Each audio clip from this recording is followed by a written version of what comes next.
श्रोता, हम ते आशा च कि यो कार्यक्रम आपते अच्छो लगी होलो। यदि ये कार्यक्रम का बारे में कोई प्रश्न पूछण चाहना छा तो हम ते ये पता पर लिख सकते हैं। हमरो पता च कार्यक्रम मुक्ति कोरे बार, Trans World Radio India, post box number 317, Lucknow 226001, Uttar Pradesh. पता एक बार फिर से सुन लीजिए। कार्यक्रम मुक्ति कोरे बार, Trans World Radio India, post box number 317, Lucknow 226001, Uttar Pradesh. और ओला दिन में फिर भेंट होली। तब तक आपसे विदा चांदिया। नमस्कार।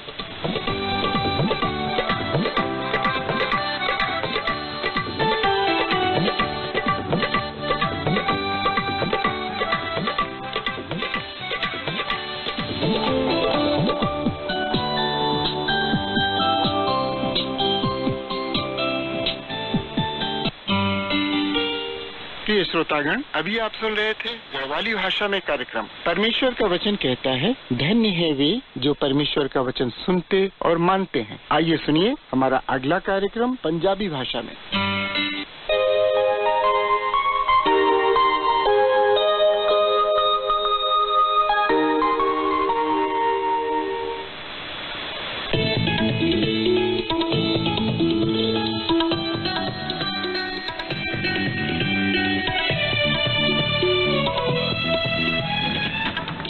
आप TWR इंडिया सुन रहे हैं।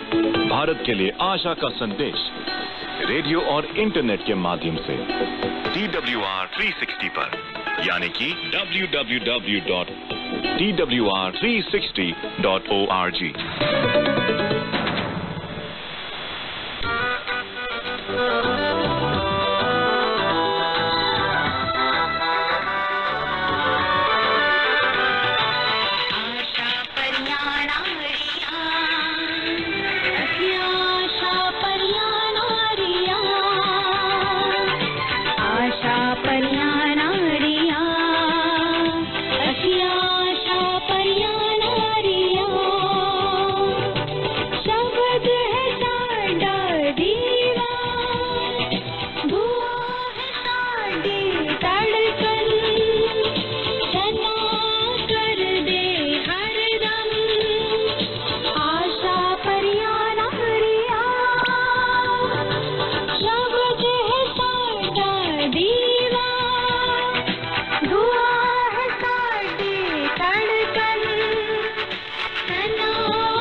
वैवाहिक दंपतियां विच एक सांझी गल होती है। हरेक दंपति दोवां परिवारां दे व्यक्तित्व नूं जोड़ के विवाहिक जीवन नूं शुरू करते हैं। आकार देण दी इस प्रक्रिया दे नाल एक नवी सास या नौ नाल रिश्ता बनाने दी भी लोड़ होती है। मैं हां सिमी ते मेरे नाल है पोला। आज आशा परी औरतां विच आपां इस रिश्ते दे बारे गल करांगे। साडे नाल बने रहो। कि तुसी कदे सास बनने दे बारे सोचा है? ना, मैं हजे तक नहीं सोचा। मेरी बेटियां हजे बहुत छोटियां हैं। पर जानदे हो, मेरियां दो वड्डियां बेटियां नूं मुंडियां विच काफी दिलचस्पी हुई है। पर मैं सोचदी हां कि मां होण दे नाते मैं इस लई तैयार हां। हाँ, मैं आपदी बेटियां नूं दसदी रहंदी हां, तुसी हजे बहुत छोटे हो। उड़ीक करो, जदों वड्डे हो जाओ उंदों ही मुंडिया दे बारे सोचियो। इस गल दे बारे सोचना बहुत औखा है कि एक दिन मैं सास बनांगी। पर मैं सोचदी हां कि मां होण दे नाते मैं इस लई तैयार हां। कि तुसी कदी सोचा है कि किस तरह दी सास तुसी बनोगे? आ कहना बहुत सौखा है, ਕਿ ਮੈਂ ਇੱਕ ਬਹੁਤ ਵਧੀਆ ਵਰਤਾਓ ਕਰਾਂਗੀ ਜੇ ਮੇਰੀ ਨੂੰਹ ਬਹੁਤ ਚੰਗੀ ਹੋਵੇ। हाँ, पर तुसी किसी जमा चंगे व्यक्ति दे बारे जानते हो? मैं सोचदी हाँ कि आपां नूं सास बनन दे बारे काफी मदद दी लोड़ है। ਮੈਂ ਸੋਚਦੀ ਹਾਂ ਕਿ ਵਧੀਆ ਹੋਏਗਾ ਜੇ ਮੈਂ ਨੂੰਹ ਹੋਣ ਦੇ ਵਕਤ ਕੀਤੀਆਂ ਗਈਆਂ ਸਾਰੀਆਂ ਗਲਤੀਆਂ ਨੂੰ ਯਾਦ ਰੱਖਾਂ। ਫਿਰ ਮੈਨੂੰ ਉਹਨਾਂ ਸਮਿਆਂ ਵਿੱਚ ਕਾਫੀ ਧੀਰਜ ਮਿਲੇਗਾ ਜਦੋਂ ਮੇਰੇ ਦਮਾਦ ਤੇ ਨੂੰਹਾਂ ਆਣਗੀਆਂ। कई परिवार एक दूजे नाल प्रेम करते हैं ते वधिया तरह वो दोवें परिवार एक दूजे विच रम गए हैं। ਆਹੀ ਮੈਂ ਚਾਹੁੰਦੀ ਹਾਂ ਮੇਰੇ ਬੱਚਿਆਂ ਅਤੇ ਉਹਨਾਂ ਦੇ ਜੀਵਨ ਸਾਥੀ ਲਈ ਆਸ਼ੀਸ਼ ਬਣਨਾ। ਮੈਂ ਉਹਨਾਂ ਲਈ ਰੁਕਾਵਟ ਨਹੀਂ ਬਣਨਾ ਚਾਹੁੰਦੀ।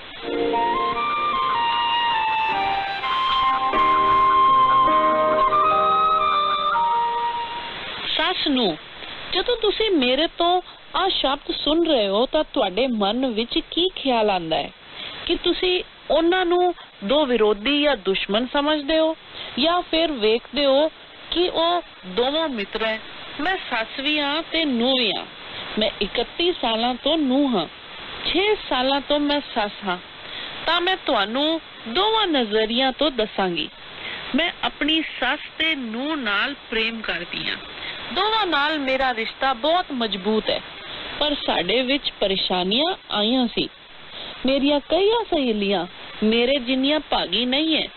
ਉਹਨਾਂ ਰਿਸ਼ਤਿਆਂ ਤੋਂ ਮੈਂ ਬਹੁਤ ਕੁਝ ਸਿੱਖਿਆ ਹੈ। ਜਦੋਂ ਮੇਰਾ ਵਿਆਹ ਹੋਇਆ ਤਾਂ ਮੈਂ ਬਹੁਤ ਛੋਟੀ ਸੀ। ਮੇਰੀ ਸੱਸ ਜਿੰਨਾ ਅਨੁਭਵ, ਗਿਆਨ ਅਤੇ ਸਮਝ ਮੇਰੇ ਵਿੱਚ ਨਹੀਂ ਸੀਗੀ। ਪਿਛਲੇ 31 ਸਾਲਾਂ ਵਿੱਚ ਮੈਂ ਕਾਫੀ ਕੁਝ ਸਿੱਖੀ ਹਾਂ। ਨੂੰਹ ਦੇ ਰੂਪ ਵਿੱਚ ਮੇਰੇ ਅਨੁਭਵ ਸੱਸ ਬਣਨ ਵਿੱਚ ਆਪਣੇ ਆਪ ਨੂੰ ਸੁਧਾਰਨ ਦੇ ਸਿੱਖਣ ਦੇ ਸਾਧਨ ਸੀ। ਮੈਂ ਆਪਣੇ ਬੇਟੇ ਅਤੇ ਉਹਦੇ ਪਰਿਵਾਰ ਵਿੱਚ ਦਖਲ ਦੇਣ ਦੀ ਕੋਸ਼ਿਸ਼ ਨਹੀਂ ਕਰਦੀ। ਹਰ ਗੱਲ ਤੇ ਉਹ ਮੇਰੀ ਸਲਾਹ ਲੈਣਾ ਨਹੀਂ ਚਾਹੁੰਦੇ। ਕਈ ਵਾਰੀ ਜੋ ਪਹਿਲਾ ਕੰਮ ਮੈਂ ਕਰ ਸਕਦੀ ਹਾਂ ਉਹ ਹੈ ਚੁੱਪ ਰਹਿਣਾ। ਕਈ ਵਾਰੀ ਮੈਨੂੰ ਪਸੰਦ ਨਹੀਂ ਆਇਆ ਜਦੋਂ ਮੇਰੀ ਸੱਸ ਸਾਹਮਣੇ ਤੋਂ ਬੋਲੀ।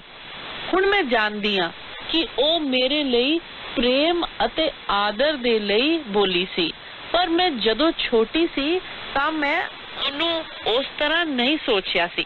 ਤੁਹਾਡੀ ਸੱਸ ਨਾਲ ਨਿਭਾਉਣ ਵਿੱਚ ਕੀ ਤੁਸੀਂ ਮੁਸ਼ਕਿਲ ਮਹਿਸੂਸ ਕਰਦੇ ਹੋ ਕਿ ਜੀਵਨ ਭਰ ਦੀ ਚੋਟ ਖਾਏ ਰਹਿਣਾ ਵਧੀਆ ਹੈ? ਆਪਣੇ ਸੰਘਰਸ਼ ਦਾ ਸਮਝ ਨਾਲ ਚੁਣਾਵ ਕਰੋ ਕਿ 5 ਸਾਲਾਂ ਬਾਅਦ ਕੋਈ ਫਰਕ ਪਏਗਾ ਕਿ ਕੋਈ ਸਹੀ ਤੇ ਕੋਈ ਗਲਤ ਸੀ। ਸੱਸ ਤੇ ਨੂੰਹ ਵੱਖਰੀਆਂ ਪੀੜ੍ਹੀਆਂ ਤੋਂ ਹੁੰਦੀਆਂ ਹੈ।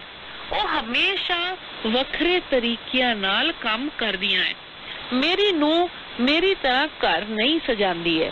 ਜਦੋਂ ਮੈਂ ਪਿੱਛੇ ਮੁੜ ਕੇ ਵੇਖਦੀ ਹਾਂ, ਜਦੋਂ ਮੈਂ ਉਹਦੀ ਉਮਰ ਦੀ ਸੀ ਤਾਂ ਮੈਂ ਘਰ ਦੀ ਸਫਾਈ ਦੇ ਬਾਰੇ ਸੋਚਦੀ ਨਹੀਂ ਸੀ। ਹੁਣ ਜਦੋਂ ਮੈਂ ਬੁੱਢੀ ਹੋ ਰਹੀ ਹਾਂ ਤਾਂ ਘਰ ਦੀ ਸਫਾਈ ਮੇਰੇ ਲਈ ਬਹੁਤ ਜ਼ਰੂਰੀ ਹੈ।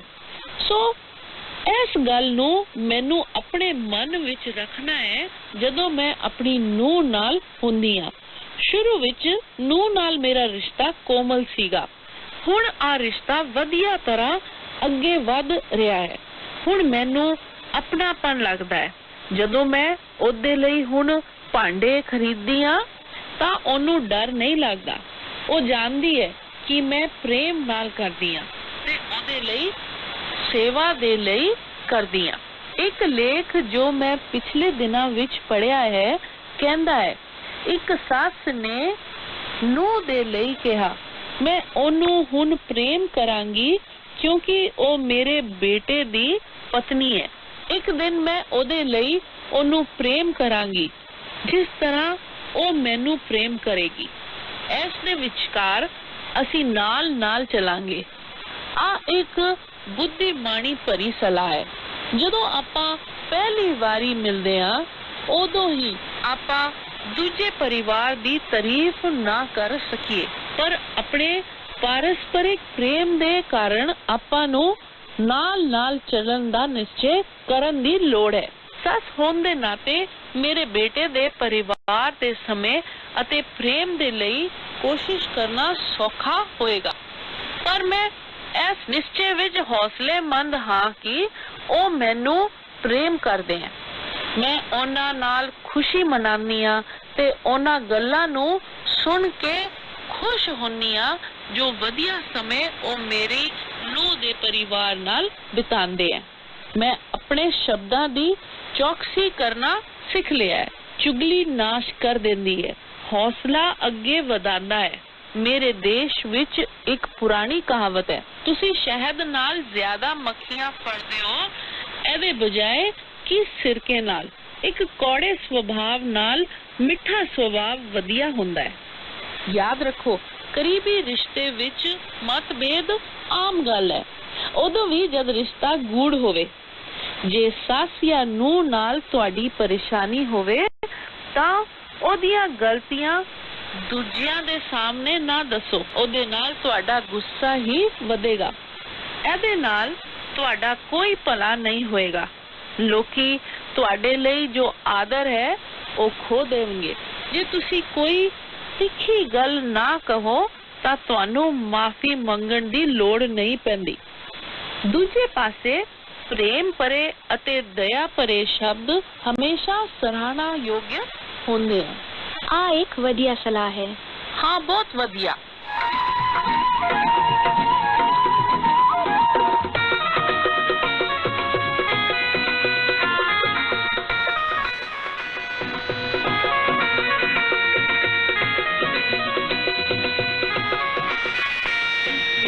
ਪਾਪ ਦੇ ਹਨੇਰੇ ਅੱਜ ਵਸ ਕੇ ਕਿਉਂ ਐਵੇਂ ਡਾਵਾਂ ਡੋਲ ਫਿਰਦਾ।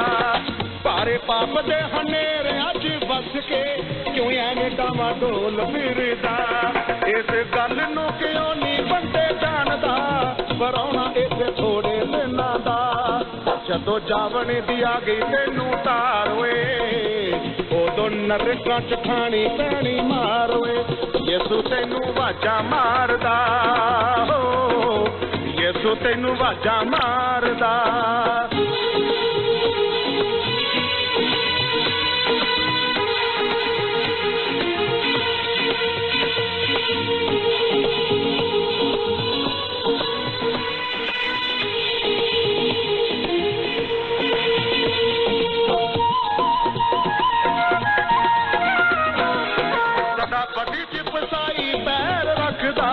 ਤੂੰ ਕਰਦਾ ਨਹੀਂ ਤੋਬਾ ਬੰਦਿਆ, ਸਦਾ ਬਦੀ ਚ ਫਸਾਈ ਪੈਰ ਰੱਖਦਾ। ਤੂੰ ਕਰਦਾ ਨਹੀਂ ਤੋਬਾ ਬੰਦਿਆ, ਤੈਨੂੰ ਨੇ ਪਸੰਦ ਜਾਵੇ ਯਿਸੂ ਨਾਸਰੀ। ਆਉਣਾ ਵੀ ਜਿਹੜਾ ਸਮਾਂ ਲੰਘਿਆ, ਧਨ ਧਨ ਦੌਲਤਾਂ ਦੇ ਉੱਤੇ ਲਾਵੀਂ ਨਾ। ਸਮਾਂ ਕੀਮਤੀ ਤੂੰ ਹੱਥਾਂ ਚੋਂ ਗਵਾਵੀਂ ਨਾ। ਯਿਸੂ ਤੈਨੂੰ ਵਾਜਾਂ ਮਾਰਦਾ, ਹੋ ਯਿਸੂ ਤੈਨੂੰ ਵਾਜਾਂ ਮਾਰਦਾ।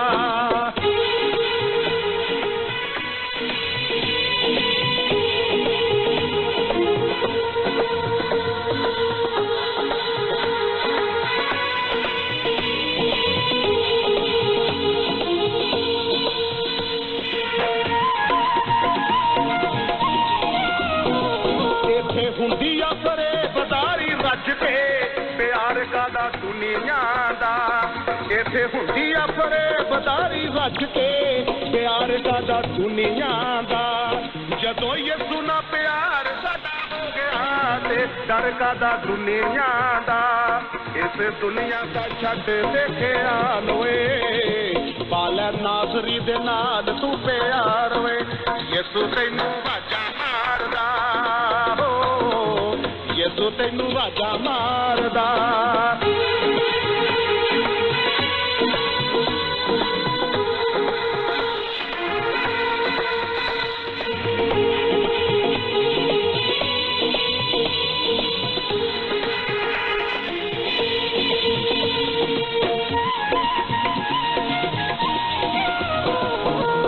ਆਪਣਾ ਯਹੋਵਾ ਉੱਤੇ ਸੁੱਟ ਦੇ, ਸੰਭਾਲੇ ਤੈਨੂੰ ਆਪ ਨਾਸਰੀ।